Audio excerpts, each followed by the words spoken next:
Welcome to another edition of Journey of Hope. Stories of people and their journey through life that encounter different obstacles, traumatic injuries, or hearing those words, "You have cancer." It makes a difference. And the people we bring on this program are people that are not only survivors, but they're thrivers that move beyond where they've been. Our special guest today is Doug Reichart from Des Moines, Iowa. Very fascinating experience and an interesting journey that he's been on. Doug, it's good to have you here. And we have people that are watching really from around the world. And some of those people have just heard the news that they've got some kind of a disease. And the people that come on our program here are people like you that are not only survivors, but thrivers. So first of all, tell us who you are, where you're from, where you're raised. Well, thanks. I'm Doug Reichart. I'm from Des Moines, Iowa. I was born and raised in Des Moines, Iowa. Ended up going to the University of Iowa and graduated out of Drake University in Des Moines. So Drake is right in Des Moines. So you didn't go very far. You were there, born, raised in Des Moines, lived in Des Moines, went to school in Des Moines. Yeah. Okay. What kind of a degree did you work on? It was a business degree. Business degree? Yeah.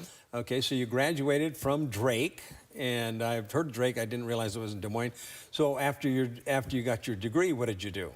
Yeah, I'm not sure I graduated, but they did give me a degree. They got you, okay. Yeah. So while I was at Drake, I started as an internship at a company called Holmes Murphy, and it was a large property and casualty insurance agency in Des Moines. And as an intern, I did everything from take the owner of the business. This is even while you were in school then? Yeah. Okay. Yeah.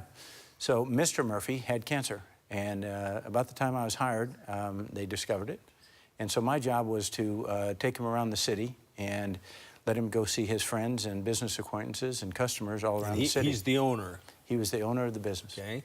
Yeah. What kind of cancer did he have? I'm not sure back then. This is 1970. Okay. They didn't diagnose it right away. But they wanted you to be his personal valet almost. Yeah. I got his shoes shined, and I got his laundry, and I took him to chemo, and so I really had a unique experience watching a very strong man in a very tough situation. Then did he eventually die? Yes. He did. Within a year. Within a year. So you were kind of taking him around. So what kind of an impact did this have on you? Well, it was profound. Was it? Yeah. Mr. Murphy was an Ironman. They were #1 in the nation back in the 30s. And he was so well respected in the community. He was a community leader. You could tell by the people that came to his funeral, that would visit him when we were in the hospital. And it was so impactful that I think about him every day. Do you? I mean, yeah. He sounded like a remarkable individual, well-known throughout the community. And tough man. Tough man, well-respected. Yeah, played both ways. Came up, yeah. No face guard. So after he passed away, did you stay at this company for a little while? Yeah, so they invited me on to be their first intern ever. And now, had you finished school yet? I was still a junior. Okay. And so then I graduated. I was married at the time. I had a baby, got a job, and took the national boards, all within... For insurance? Yes. Really? Yeah. All within a short period of time? Married, child, and graduated? Well, I was married, and then 9 months later we had a child. All right, I didn't want to imply anything other. Yeah, so anyway, you're married, and at the appropriate time, had kids. Within a year. Within a year, had your first child, and then did you begin working for them? You passed the boards. You passed the boards. Okay. Yeah, national CPC, and so then I went to work full-time selling basically homeowners and renters insurance and auto insurance. And so when you're talking about the whole gamut. You had a whole portfolio of all kinds but all for those people in the Des Moines area. I mean, you're still living in that area there. So how long did you work in the insurance business? So from there, I went on to be the sales manager. Then I was a regional president. Then I ended up being named president, and then CEO and chairman of the company. And I stayed there. So wait a minute, president of the company? Correct. Okay. Yeah. And then? Then CEO. CEO. And then chairman of the entire company. All right. 35 years. 35 years for the company. How long had you been CEO? I was CEO for 16 years. Really? Yeah. Wow. So then did you retire from there? Yeah, so we have a 55 and out. So at 50, an option to get out at 55, okay. Yeah, it's more of a boot, but it's an option. Okay. And so you end up buying into the company, and I ended up being obviously the chairman, CEO, and largest shareholder. And now, is this after you had retired, or? No, this is still before? Yeah, when I was named president, they let Okay. me, I bought stock and then continued to buy stock in the company as others retired. All right. But you retired at 55. You're too young to retire. Yeah. So what did you do? So there were two things. There was a technology company inside of it that we had been building. Inside the overall company? Overall okay. company. And I bought that portion of Holmes Murphy's stock out. And then I worked with individuals within the community that were in the wellness industry. So okay, we have. So you had to, did you remove the company out from underneath it and start your own company then? Correct. Essentially. Yes. All right. It was wellness. So what are you talking about wellness? I mean, we specialize in wellness. What are you talking about? Yeah. Well, so we go way back with Dan Buettner and the Blue Zones. The state of Iowa invested $35 million into 10 Blue Zones across the state. Is Dan from Iowa? No, Dan's not from Iowa, but he did a project up in Minnesota. Okay. And he was introduced into a large insurance company, a Blue Cross Blue Shield. And he... and for our listening audience, Dan Bettner is the one that wrote the book Blue Zones. Correct. Okay. So alongside with that, we decided that the most critical thing that is going on within our state and around the country was weight. We have over 60% of our population is overweight, obese, or morbidly obese, with 30% being morbidly obese. So our trend lines are terrible. So we started a company called Live Healthy America. Is this the second company now? Correct. Okay. Yeah. And Live Healthy Some America. Some people grow vegetables, other people grow companies. I'm not very good at retiring. It lasted about 7 days. So you got a second company going. Yeah. And what was the purpose of it? It was to work within corporations to get their employees. Every CEO will tell you that their employees are the most important assets. And yet they spend more time worrying about the oil in their trucks and the pressure tire in their tires and what's going out the door in the product. And yet if they believe that their employees are the most important people, most important asset, then they ought to invest some time and energy in making sure that they're healthy. And that's why weight loss is so critically important, relatively simple. So teams of 10 within larger companies form a team. They usually have some cute name. And then they compete for 10 weeks. And whichever team loses the most weight or has the most active minutes of participation wins the prize. So those companies have internal competition, and then they challenge other companies in the community and other companies in the city that they're in. So is this a business, I mean, the second business, are we talking about only in around Des Moines area, or are you talking about the state, or? So I also chair the Iowa Sports Foundation. So we started out in the state, and then the larger companies liked the program so well that they wanted to take it out to all of their subsidiary sites.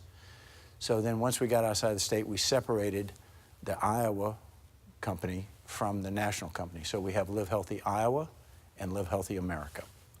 So are you in other states then? We're in every state in the country. Are you really? Yeah. Wow. So everything's going along fine. And what do you have for a family? So I've been married for almost 40 years. Congratulations. I have kids that are 38, 37, and 35. So you got 3 kids. And 4 grandkids and 1 on the way. Wow, congratulations. Thanks. So everything's going along really well, and it sounds like you got a real knack. God's given you a gift for developing companies and scratching where it itches, because you're talking about some companies of wellness, which is a critical area of need here in America. And then everything's going along. You're telling other people how to be healthy and live longer and experience quality of life. And then what happens? Well, simultaneously, I'm training for the National Masters Road Racing. Road racing. Now you're talking about bicycles, yeah. Bicycles, okay. Yeah. And the national, what do you mean? What are we talking about? So every year they have a national event that is age category from 35 every 5 years all the way until 85. Okay. And it's a time trial and then a road race. So is this something you've been doing for a period of time? I did it when I was 50, I did it when I was 55, and I was planning to do it when I was 60. Okay. All right, and then you're training for this. Are we talking about a 1 mile race, or what are we talking about? So the time trial is 40K. So that's about 24 miles, 25 miles, 26 miles? 26.2, okay. yeah. All right. And so the training's very intense, and you spend a lot of time in what we call the pain cave, which in Iowa, because you can't go outside, you build a little studio and you spend a lot of So time. you're working inside on a stationary bike? Yes, sir. Okay. Yeah. And I mean, give me an idea when we're talking about a 40K, what is a good time for a 40K? Okay, so what will win it is about 27.2 miles an hour. So if you do the math backwards, that puts you somewhere around 54 minutes. The winning time is around 52 to 54, 55 minutes. Correct. Okay. And this is the national, so we talk about all across the country where this is going on, or Correct. one particular area? One location. Where? Well, this one was going to be back out in Salt Lake, Okay. in a place called Antelope Island. It's one of the And most... it's outdoors. Oh, yeah. Yeah, it's outdoors. Okay. Yeah. And is there elevation involved? Yeah, there's, you'll top out at about 52 miles an hour on your descents. Oh, man. And so there's, you have moving. to, yeah, you have to climb up and then come back. Come back down and, Yeah. okay. So, and you've done this before, Yes, obviously. So correct. you're training for it. How long ago were we talking about this, last year? Yes, so right up, it was going to be the 1st of September, and Okay. and about August 15th, I go back to get my PSA checked, and it had jumped from 5.7, which is high. Had a biopsy back then, and it jumped to 9.9. So the first time they did the biopsy, they didn't find anything? Correct. Okay, so then it jumped up to 9. Correct. And then now what's happening? Because 9's high. 5 is high. Right. I mean, it's higher than the normal. I mean, some men live fine with a PSA of 5, but it's usually it's an indicator for Correct. our listening audience. PSA is just an indicator, but when it begins moving up, people have often said if it goes up 0.75% in 1 year, there's some kind of indication that something's happening. So they did the biopsies. How many samples did they take the first time? They took 12. And they didn't find anything. Right, and so you're wildly relieved and think that it's something else is you're going special on. and you don't have Right, cancer. you've avoided it. Right. So, but how much longer was it then as it jumped up? So this was over a 2.5 year period. Okay, So, so it jumped up to 9 something. correct, 9.9 to be And now, what are you thinking? So I'm thinking that I better go get a specialist and figure out. So I go to Mayo Clinic, and I... In Minnesota? Correct, Okay. Rochester. World renowned. Yep, this is where serendipity walked into my life. So 90% of all prostate cancer is in the anterior part of the prostate, and that's why the digital exam is so critical. When they did the MRI with a ultrasound, they found the tumor, but it was in the anterior part, which would never have been found by a digital and would have been very hard to find. But they found it with this guided biopsy, was it? Correct. Okay. So then here it starts. So what did they find? They found you had cancer. Yeah, they How found many samples? They found a tumor. So then they took 19 samples, 7 directly in the core. Of the 7, 2 were positive, and only 2 of the 19 were positive. So that was the best news I had had. Just a teeny bit of cancer. Correct. But you could see from the MRI that it was bulging against the wall. Really? And but they never would have found it just strictly with a digital. no. May not have found it with just a normal biopsy. Yeah. No, they probably wouldn't have. Okay. So when this comes back, how does this hit you? So now I know God has intervened, but at the same time I was... Well, wait a minute now. You know that God has intervened. How did Correct. you know that God had intervened? Because I know they wouldn't have found it. I'm just, with a 12 Where's sample... God in your life at this point? He's absent. He's absent. Correct. But you know that God somehow had intervened. He was trying You're to beginning to think this. He's beginning to get your attention. He got my attention. Okay. Simultaneously, I was diagnosed with melanoma. At the same time. Correct. And where was it? It was on the top of my head. It was... Sometimes God has to hit somebody in the top of the head to get their attention. He got mine. And he got yours. So are you talking about the very same time you were diagnosed with prostate cancer, they find out the melanoma, or did they get the melanoma first? Well, so they say, okay, what's the big priority? And the priority This is still at Mayo. Yeah. Okay. Was obviously the melanoma. So I actually hadn't had the biopsy yet. For the prostate. For the prostate. I had a biopsy by this time on the melanoma. Then they did And first... had it come back malignant? Yes. Then they went in and they cut to what they thought was the margin at the original hospital, and Mayo's wanted to do a more extensive. They brought me in for... So the first time they took out just a little piece? Yeah, little is relative, but on the top of your head, so it was significant. It was probably... See, for me, for you to have it, it's little. For me, that's major. Okay? Yeah. So the end of that story is we went back into surgery, but before surgery they did a PET scan where they put radioactivity in your whole body and looked for cancer. They then did a radiation where they put dye into your head and watch where, from the tumor, and watch where it drains into your sentinel lymph nodes.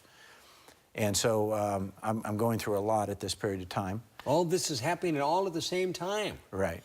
Now, at this point, you still don't know about the biopsy for the prostate cancer. No, not yet.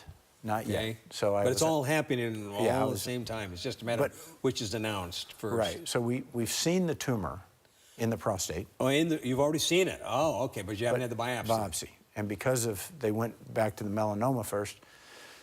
So now a PET scan and the and right on down with the dye, and 5 hours of surgery on the head, and they opened up the sentinel nodes. And from the first cut here, it was clear because the other surgeon had gotten all of it.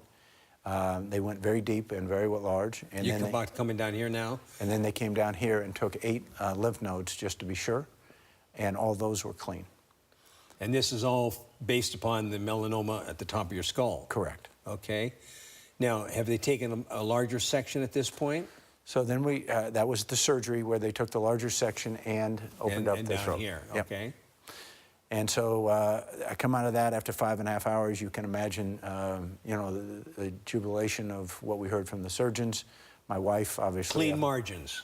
No, these were completely clean, and this was clean all the way from the first cut. So that was good news from that standpoint. The best news. So now God's got my real attention. Right. I'm in a lot of pain, as you can imagine. From the surgery. Right. So the next day they flip me over and take the 19 biopsies.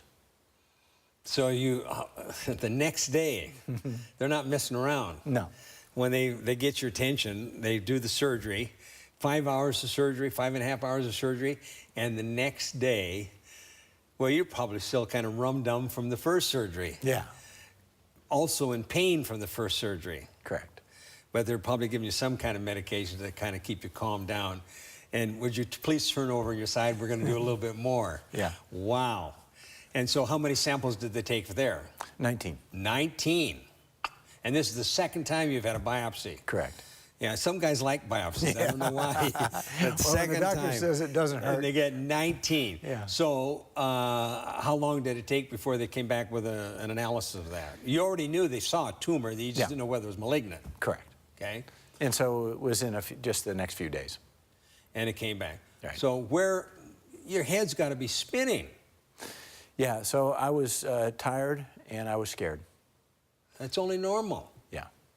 And so this is when Jesus came into my life. I get a phone call. This is when Jesus came into your life, okay? Because you told me before God was getting your attention, but you didn't realize what he was really doing. And I said, hey, sometimes God got to hit a person on the top of their head. And, you know, it was a good analogy there.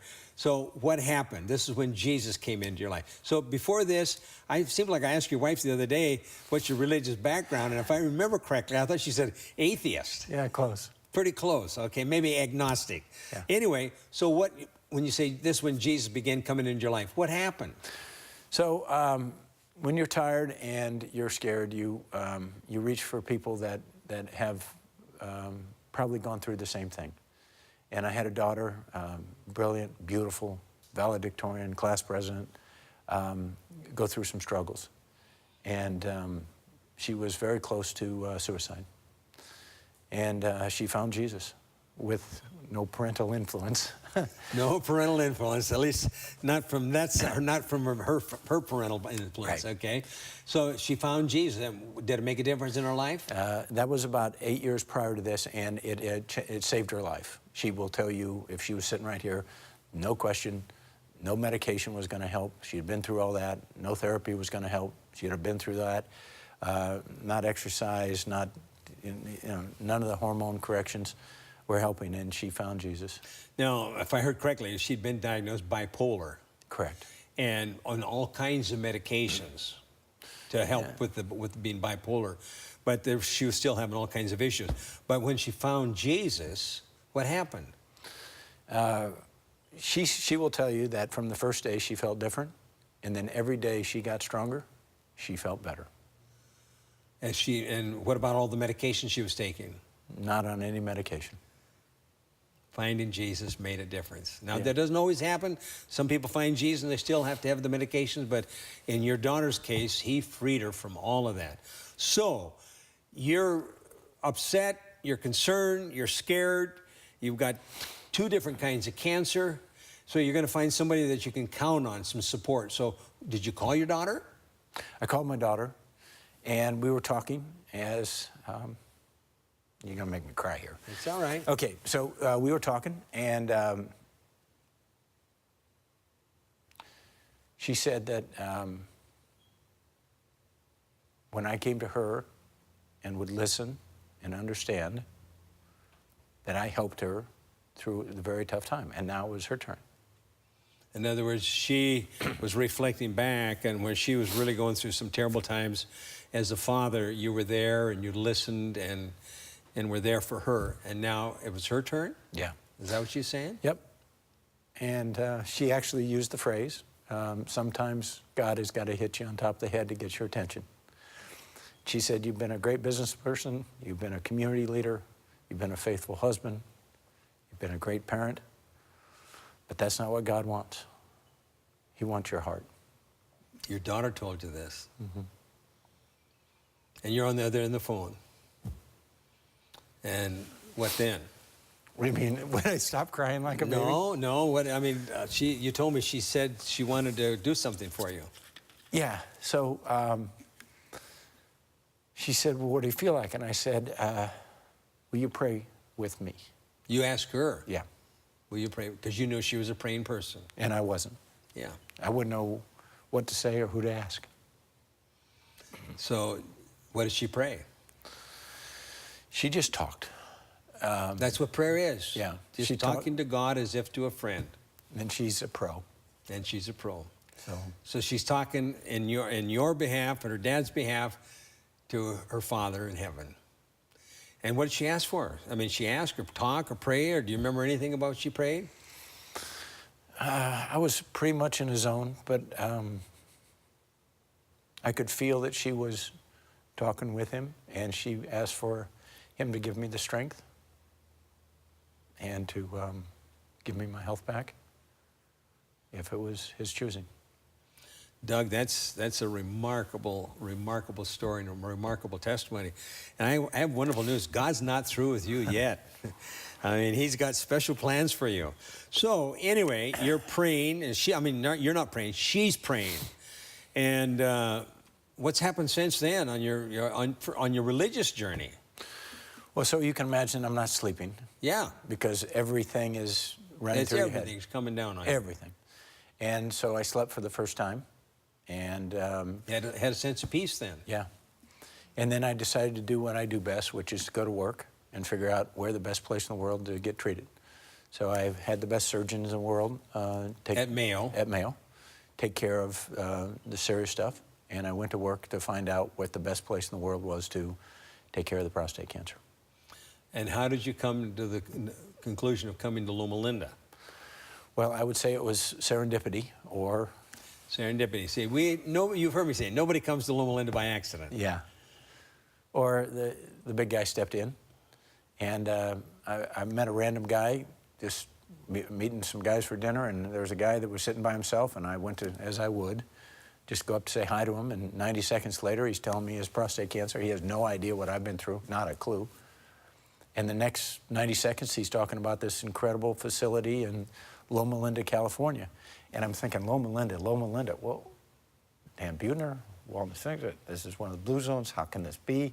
Are you kidding me? Tell me about it. So the next day we had coffee, and I got the book, and then from that's history. The rest is history. You're talking about the book, you're talking about Bob Marchini's book? Correct.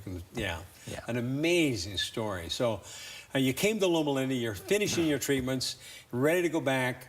What difference has it made while you've been here? What difference has having cancer made to you? Well, I committed to trying to find grace. And so Everyone's walking around in silent desperation. I know that. I see it in their eyes. And if I can bring just an ounce of energy to the receptionists at the Drayson Center, or Lori at the reception desk, or the technicians, or the guy that's got a cardboard sign outside. I work every day trying to be a better Christian. Well, Doug, I've got wonderful news for you. God's got great plans for you. You've been very successful as a father, as a husband, as a businessman, as CEO, president, but God's got other plans for you in the next few years of your life to be able to go on the road, what I'm saying on the road, wherever you are, bring honor and glory to Him and to His name. For our listening audience, you know, Doug is a remarkable example of God's getting his attention. You know, when you were telling me the story, I'm thinking of Paul and Saul on the road to Damascus, and the Lord had to get his attention. And then Paul became a great warrior for the Lord. And I know that you're going to become a great warrior for the Lord. And this illness, you're going to find out, is a means of bringing a blessing to other people that have been through the same kind of experience. And you've been there. And I don't know what the Lord's got planned, but I know He's got some wonderful plans for you. And for our listening audience, you know, we've got people all around the world that are watching right now. Some this very week, you found out that you've been some news from the doctor, medical profession, that you got a serious problem, a medical problem. You're not sure which way to go. First of all, get a second opinion. Secondly, look to the Lord. God knows all about you. He knows about you last week, and He knows about you next week. And He knows right now that He's got a plan for your life if you give Him an opportunity.